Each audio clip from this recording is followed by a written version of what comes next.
Connaissez-vous l'histoire de Sofiane Nedjam, alias KB9, un des gros bonnets du trafic de stupes en France? Sofiane Nedjam, c'est un énorme trafiquant de cannabis depuis le Maroc et de cocaïne depuis le Sénégal. Une implication dans une énorme affaire de blanchiment d'argent de près de 100 millions d'euros. Plusieurs condamnations ou suspicions pour des faits d'une grande violence. Retour sur l'histoire d'un des nouveaux visages de la drogue, toujours en liberté. Sofiane Nedjam est né le 25/11/1983 au Mureaux, dans le département des Yvelines. Il grandit à Mantes-la-Jolie, dans la cité du Val-Fouré, la place forte du 78 dans le domaine du stup. Nedjam est issu d'une famille avec un lourd passé judiciaire. Son père et ses oncles sont fichés au grand banditisme. Nedjam commence très tôt dans la délinquance. Dès l'âge de 13 ans, il enchaîne les gardes à vue pour des vols, des cambriolages et des bagarres. Dans la rue, il apprend très tôt qu'il ne faut pas faiblir pour se faire respecter. À 16 ans, Sofiane Nedjam est pris à partie dans une violente dispute. Le ton monte, les coups partent. Nedjam est armé et tire à plusieurs reprises sur ses agresseurs. Il est interpellé puis condamné à 2 ans de prison pour double tentative d'assassinat. En prison, il est incarcéré au centre des jeunes détenus de Hony, dans le 95. Il est pris sous l'aile des plus gros voyous, qui sont des amis ou des proches de sa famille.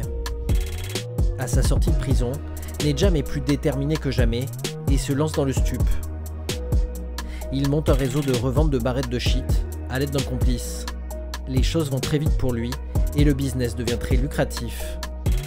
Nedjam ne cesse de gravir les échelons du trafic et se retrouve rapidement à faire des go-fast depuis l'Espagne vers la région parisienne.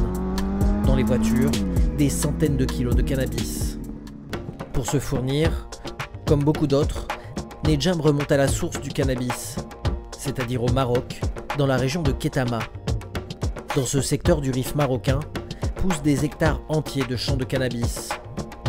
Depuis des dizaines d'années, règne une sorte de statu quo. L'État marocain fermant les yeux sur l'unique ressource financière de cette région très pauvre et abandonnée des pouvoirs publics depuis longtemps. Mais cette réussite ne va pas sans susciter des jalousies et de violents conflits avec certains de ses concurrents. En 2001, Nedjam a 19 ans.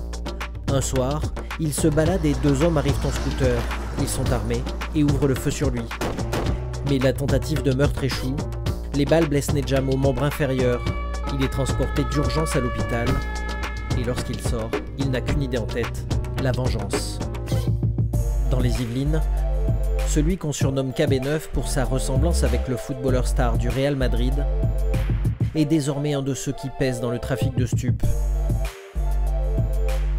Mais c'est pour une toute autre affaire qu'il tombe une nouvelle fois en 2004. Nedjam est interpellé pour avoir mis un coup de pression sur des témoins dans un procès d'assises où des amis à lui sont jugés pour vol. Il est condamné et incarcéré pour ces faits à 4 mois de prison à Bois d'Arcy.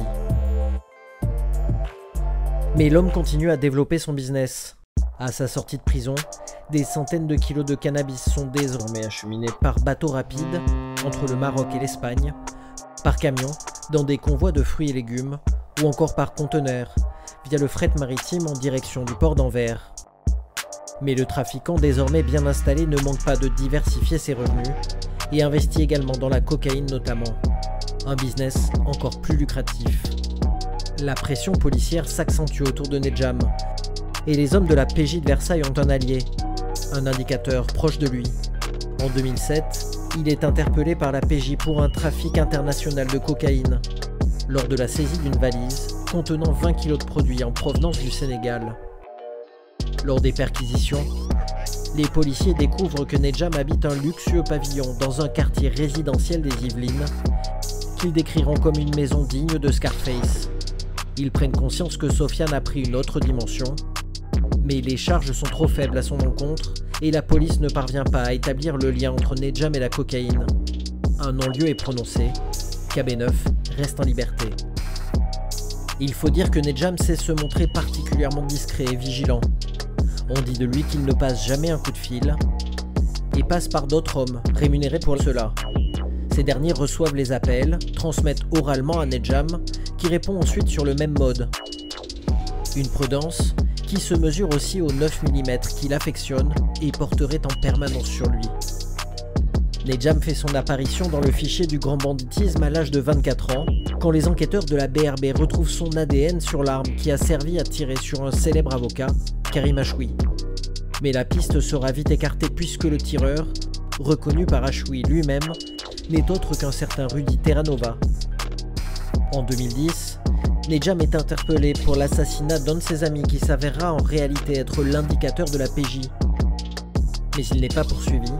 Il fournit un solide alibi avec sa présence en Espagne au moment des faits.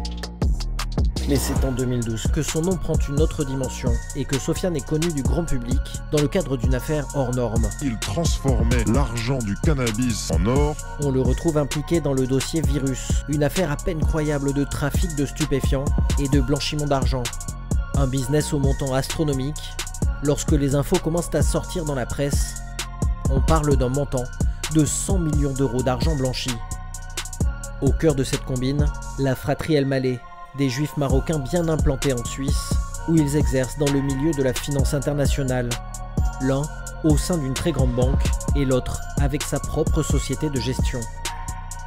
Leur rôle, faire le lien entre un Gotha parisien composé de médecins, avocats, chefs d'entreprise, marchands d'art ou même une élue écologiste parisienne qui cherche à échapper au fisc, et le trafic de drogue, toujours en quête de lessiveuse pour l'argent sale. Pour échapper à l'impôt, tous ces notables ont profité plus ou moins sans le savoir d'espèces provenant direct du trafic de stupes. Et cet argent de la drogue, c'est de Nejam qu'il vient. Pendant l'enquête, les policiers font le lien entre lui et plus de 8 tonnes de cannabis. Au moyen d'un intermédiaire proche des El Maleh, Nejam fait livrer de nombreuses valises remplies de cash, dont certaines atteindraient des centaines de milliers d'euros. L'argent circule alors librement dans le système financier. Pour les trafiquants, il est transformé en biens immobiliers ou financiers. Pour les notables, en cash ou en compte bancaire suisse lourdement approvisionné. Les El Maleh prenant eux une mirobolante commission au passage. Via des écoutes et des filatures, les forces de l'ordre parviennent à cerner tout le réseau. En octobre 2012, une vague d'arrestations est déclenchée simultanément en France et en Suisse, donnant lieu à la mise en examen de 35 personnes impliquées à la fois dans le trafic de stupéfiants et dans le réseau de blanchiment. Les forces de l'ordre mettent la main sur environ 12 millions d'euros. En décembre, le blanchisseur suisse d'argent sale est arrêté et écroué. Nejam est un des rares à passer entre les mailles du filet. Il arrive à fuir avant son interpellation et se met en cavale au Maroc. Mais sa cavale ne durera que quelques mois. Sous le coup d'un mandat d'arrêt international, il sera finalement arrêté puis incarcéré au Maroc plusieurs mois avant d'être extradé vers la France. Lors des perquisitions, on retrouve chez Sofiane un pistolet 9 mm approvisionné et chargé, ainsi qu'un gilet pare-balles. Le juge d'instruction décrira Nejam comme un homme dangereux et dangereusement efficace. Plusieurs tonnes de cannabis seront saisies, dont de nombreuses plaquettes, portant le sceau KB9, le surnom de Nejam. Il sera condamné à 7 ans de prison. Lors du procès, la procureure commencera ses réquisitions au sujet de Nejam, en s'adressant aux jurés. Je vous présente le nouveau visage de la criminalité organisée en France. Nejam sera incarcéré à Fresnes puis à Nanterre. En prison, une note interne décrit qu'il adopte un comportement de caïd dans l'ensemble de la prison et a une influence sur les autres détenus, mais aussi sur une partie du personnel pénitentiaire. Depuis la prison, il poursuit ses affaires.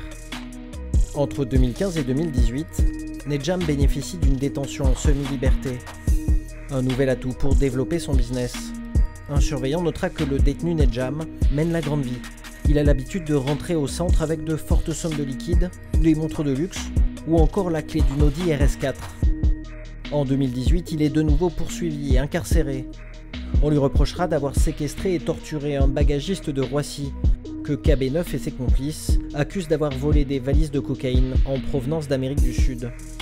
Il est condamné à 6 ans de prison, mais avec le cumul de ses années de détention provisoire, il est libérable en 2021.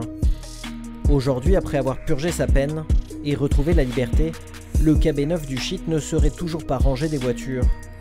avec un célèbre braqueur de fourgons originaire de Bobigny, Sofiane Nedjam est au Maroc, proche, voire membre du clan Ben Bouabdella, une célèbre fratrie originaire de la Banane, une cité du 20e arrondissement de Paris.